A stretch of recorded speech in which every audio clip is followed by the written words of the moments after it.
ഈ വീഡിയോയിൽ നമ്മൾ ഡിസ്കസ് ചെയ്യാൻ പോകുന്നത് ഫിസ്ക്കൽ പോളിസിയുടെ ഇൻസ്ട്രുമെൻറ്റ്സ് ആണ്. അപ്പോൾ ലാസ്റ്റ് വീഡിയോയിൽ നമ്മൾ ഫിസ്ക്കൽ പോളിസി എന്താണെന്നും ഫിസ്ക്കൽ പോളിസിയുടെ ഒബ്ജക്റ്റീവ്സും കണ്ടു. ഈ ഒരു വീഡിയോയിൽ നമ്മൾ instruments of fiscal പോളിസിയാണ്.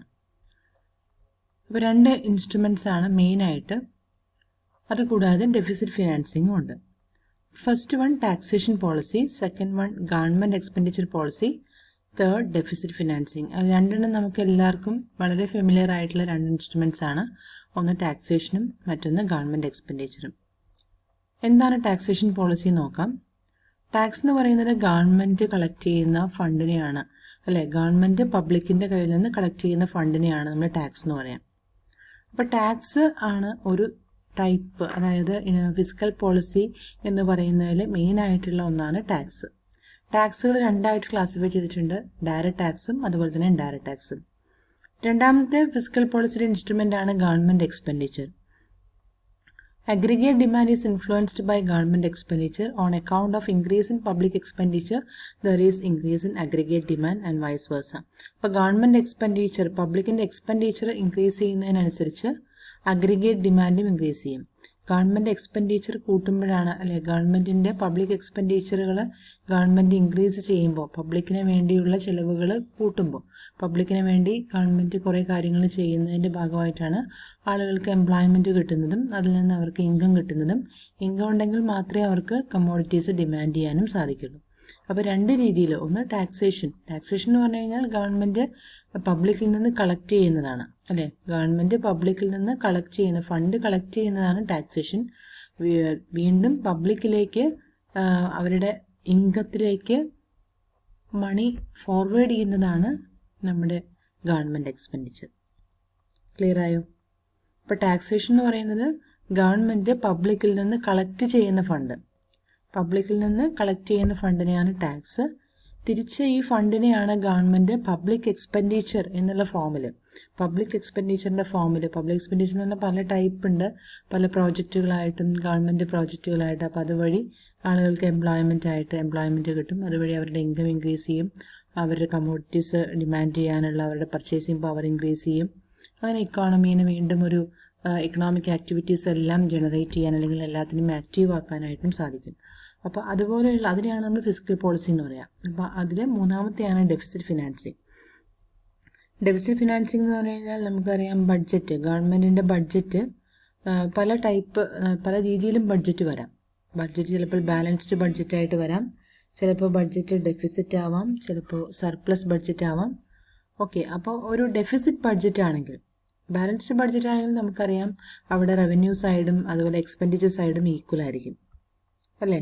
Balanced budget എന്ന് പറയുന്നത് രണ്ട് സൈഡും ഈക്വൽ ആണ്, റവന്യൂവും എക്സ്പെൻഡിച്ചറും ഈക്വൽ ആണ്.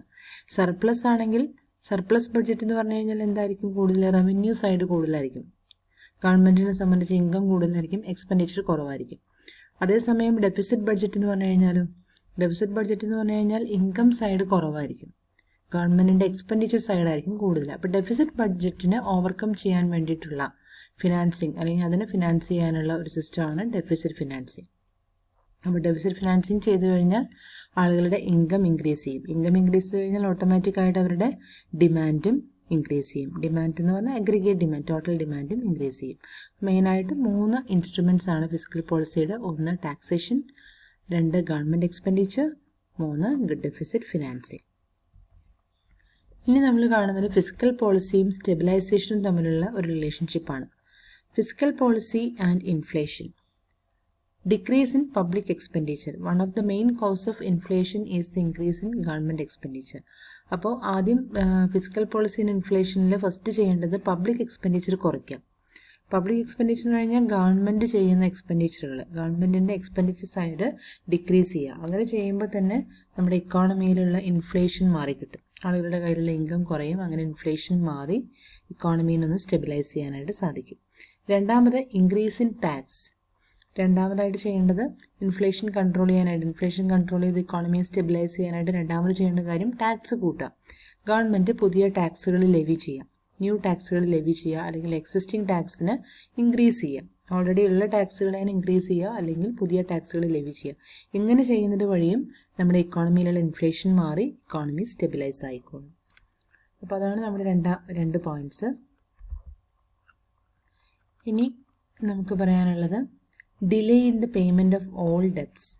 മൂന്നാമതായിട്ട് ഇൻഫ്ലേഷൻ കൺട്രോൾ ചെയ്ത് ഇക്കോണമിയെ സ്റ്റെബിലൈസ് ചെയ്യാനായിട്ട് another way of checking inflation is to defer the repayment of all debts. It will restrict the current flow of money in the economy. Old ഡെപ്റ്റുകളിന് ഓൾറെഡി നമ്മുടെ ഗവൺമെൻറ്റിന് ഉള്ള പഴയ ഡെപ്റ്റുകൾ, പഴയ കടബാധ്യതകളെല്ലാം റീപേയ്മെൻറ്റ് നടത്താം. അപ്പോൾ അങ്ങനെ റീപേയ്മെൻറ്റ് നടത്തി കഴിഞ്ഞാൽ എന്താണ് സംഭവിക്കുക? ഓട്ടോമാറ്റിക് ആയിട്ടും നമ്മുടെ ഇക്കോണമിയുടെ ഇൻഫ്ലേഷൻ മാറും. നെക്സ്റ്റ് പോയിന്റ് ആണ് സർപ്ലസ് ബഡ്ജറ്റ് പോളിസി. അപ്പോൾ സർപ്ലസ് ബഡ്ജറ്റ് എന്ന് പറഞ്ഞു കഴിഞ്ഞാൽ നമുക്കറിയാം, ഒരു ബഡ്ജറ്റ് സൈഡ് നോക്കുകയാണെങ്കിൽ റവന്യൂ സൈഡും എക്സ്പെൻഡിച്ചർ സൈഡും ഈക്വൽ ആണെങ്കിൽ നമ്മൾ പറയും ബഡ്ജറ്റ് ബാലൻസ്ഡ് ആണ്.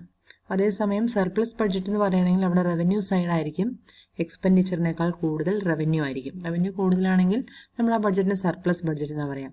അപ്പോൾ സർപ്ലസ് ബഡ്ജറ്റിൻ്റെ പ്രത്യേകത അവിടെ എക്സ്പെൻഡിച്ചർ സൈഡ് കുറവാണ്, അതേസമയം റവന്യൂ സൈഡ് കൂടുതലാണ്. റവന്യൂ സൈഡ് കൂടുതലാണെന്ന് പറയുമ്പോൾ തന്നെ ആളുകളുടെ കയ്യിൽ ഒരു ഗവൺമെൻറ്റിനെ സംബന്ധിച്ച് റവന്യൂ കൂടുതലാണെന്ന് പറഞ്ഞു കഴിഞ്ഞാൽ ആളുകളുടെ കയ്യിലുള്ള പർച്ചേസിങ് പവർ കുറവായിരിക്കും അല്ലേ. ഗവൺമെൻറ്റിന് സർപ്ലസ് എന്ന് പറയുന്നത് സർപ്ലസ് ബഡ്ജറ്റാണ് ഗവൺമെൻറ്റിനെ സംബന്ധിച്ചെന്ന് പറഞ്ഞാൽ ഗവൺമെൻറ്റിൻ്റെ റവന്യൂ ആണ് കൂടുതൽ. ഗവൺമെൻറ്റിന് കൂടുതൽ റവന്യൂ കിട്ടുന്നത് എങ്ങനെയാണ്? ആളുകൾ ടാക്സ് അടയ്ക്കുമ്പോഴാണ്. അപ്പോൾ ആളുകൾ ടാക്സ് അടയ്ക്കുമ്പോൾ അവരുടെ കയ്യിലുള്ള ഇൻകം കുറവായിരിക്കും. ഓക്കെ, അപ്പോൾ ആളുകളുടെ കയ്യിൽ ലെസ് പർച്ചേസിങ് പവറേ ഉണ്ടാവുള്ളൂ. ആളുകളുടെ കയ്യിലുള്ള ഇൻകമാണ് ഗവൺമെൻറ്റിന് ടാക്സ് ആയിട്ട് അടച്ചിരിക്കുന്നതും അത് ഗവൺമെൻറ്റിൻ്റെ റവന്യൂ ആയിട്ട് മാറുന്നതും. അപ്പോൾ സർപ്ലസ് ബഡ്ജറ്റ് എപ്പോഴും ഈ ഒരു ഇൻഫ്ലേഷൻ കൺട്രോൾ ചെയ്യാനായിട്ട് വളരെ ഹെൽപ്ഫുള്ളാണ്. അടുത്തത് നമുക്ക് ഫിസ്ക്കൽ പോളിസി ആൻഡ് ഡീഫ്ലേഷൻ ആണ്. ഫിസ്ക്കൽ പോളിസി ആൻഡ് ഇൻഫ്ലേഷൻ ആണ് നമ്മൾ നേരത്തെ കണ്ടത്. ഇനി ഫിസ്ക്കൽ പോളിസി ആൻഡ് ഡീഫ്ലേഷൻ ആണ്.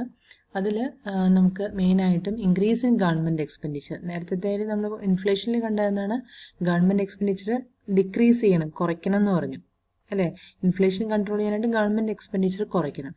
ഇവിടെ നമുക്ക് ഡീഫ്ലേഷൻ കൺട്രോൾ ചെയ്യാനായിട്ട്, ഇൻഫ്ലേഷൻ മാറ്റാനായിട്ട് ഗവൺമെൻറ് എക്സ്പെൻഡിച്ചർ ഇൻക്രീസ് ചെയ്യണം. അപ്പോൾ ഗവൺമെൻറ് എക്സ്പെൻഡിച്ചറുകൾ നടത്തണം. അപ്പോൾ എക്സ്പെൻഡിച്ചേഴ്സ് നടത്തി കഴിഞ്ഞാലാണ് പുതിയ പ്രോജക്റ്റുകളായിട്ടോ ഒക്കെ ഗവൺമെൻറ് എക്സ്പെൻഡിച്ചർ നടത്തണം. അപ്പോൾ അതിനനുസരിച്ച് ആളുകൾക്ക് പുതിയ പ്രോജക്റ്റുകളൊക്കെ വരുമ്പോൾ എന്തെങ്കിലും ഒരു ഡാമിൻ്റെ കൺസ്ട്രക്ഷനോ അല്ലെങ്കിൽ എന്തെങ്കിലും റോഡ് പബ്ലിക് ട്രാൻസ്പോർട്ടിൻ്റെ കൺസ്ട്രക്ഷനോ അങ്ങനെയൊക്കെ വരുന്ന സമയത്ത് ആളുകൾക്ക് എംപ്ലോയ്മെൻറ്റ് കിട്ടും. അതുവഴി അവരുടെ ഇൻകം ഇൻക്രീസ് ചെയ്യും, പർച്ചേസിങ് പവർ ഇൻക്രീസ് ചെയ്യും.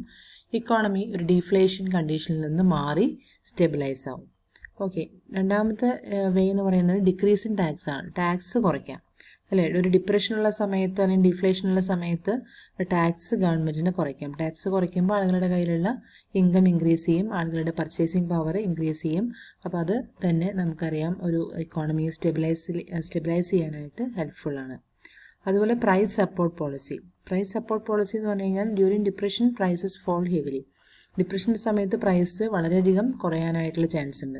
അപ്പോൾ പ്രൈസ് വളരെയധികം കുറയാതിരിക്കാനായിട്ട്, ഡിപ്രഷൻ്റെ സമയത്ത് വളരെയധികം പ്രൈസ് കുറയാതിരിക്കാനായിട്ട് ഗവൺമെൻറ് സജസ്റ്റ് ചെയ്യുന്ന ഒന്നാണ് പ്രൈസ് സപ്പോർട്ട്. അതായത് സപ്പോർട്ട് പ്രൈസ് എന്നൊക്കെ നിങ്ങൾ കേട്ടിട്ടുണ്ടാവും. സപ്പോർട്ട് പ്രൈസിൻ്റെ പ്രത്യേകത എന്താണ്? പ്രൈസ് ഒരു പരിധിയിൽ കൂടുതലായിട്ട് കുറയാതിരിക്കാൻ, അതായത് ഒരു പരിധിയിൽ കൂടുതൽ പ്രൈസ് കുറയാതിരിക്കാനായിട്ട് ഗവൺമെൻറ് തന്നെ ആ പ്രൈസിനൊന്ന് ഫിക്സ് ചെയ്യാം. അപ്പോൾ നമുക്ക് അറിയാം, വളരെ എസെൻഷ്യൽ ആയിട്ടുള്ള ഗുഡ്സിൻ്റെ മുകളിലൊക്കെ ഗവൺമെൻറ് ചാർജ് ചെയ്യുന്ന ഒരു സിസ്റ്റമാണ് സപ്പോർട്ട് പ്രൈസ്. സപ്പോർട്ട് പ്രൈസ് എന്ന് പറയുമ്പോൾ പിന്നെ അതിനേക്കാൾ കുറഞ്ഞൊരു വിലയിലേക്ക് ആ സാധനത്തിൻ്റെ വില ഇടിഞ്ഞു പോവില്ല. അപ്പോൾ അങ്ങനെ ഒരു പ്രൈസ് സപ്പോർട്ട് പോളിസിയും ഒരു ഇക്കോണമിയെ സ്റ്റെബിലൈസ് ചെയ്യാനായിട്ട്, ഡിപ്രഷൻ്റെ സമയത്ത് ഇക്കോണമിയെ സ്റ്റെബിലൈസ് ചെയ്യാനായിട്ട് ഹെൽപ്ഫുള്ളാണ്. അതുപോലെ തന്നെ പമ്പ് പ്രൈമിംഗ് എന്ന് പറഞ്ഞു കഴിഞ്ഞാൽ during depression private investment is at its lowest peak.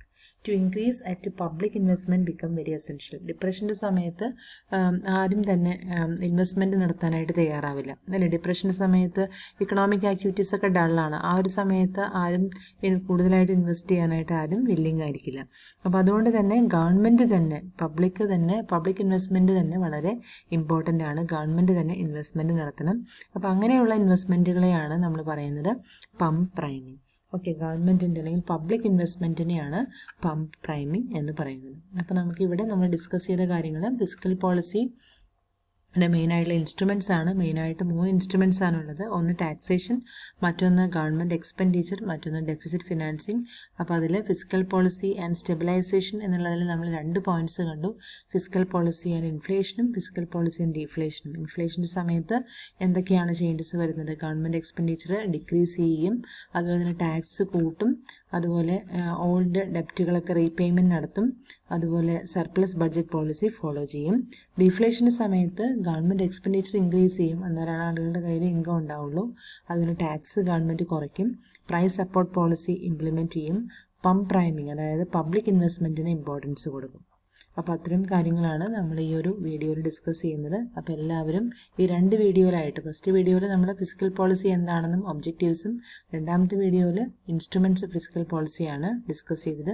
അപ്പോൾ എല്ലാവരും കൃത്യമായിട്ട് ഇതെല്ലാം പഠിച്ച് എല്ലാം മനസ്സിലാക്കി വയ്ക്കാം. Okay, thank you.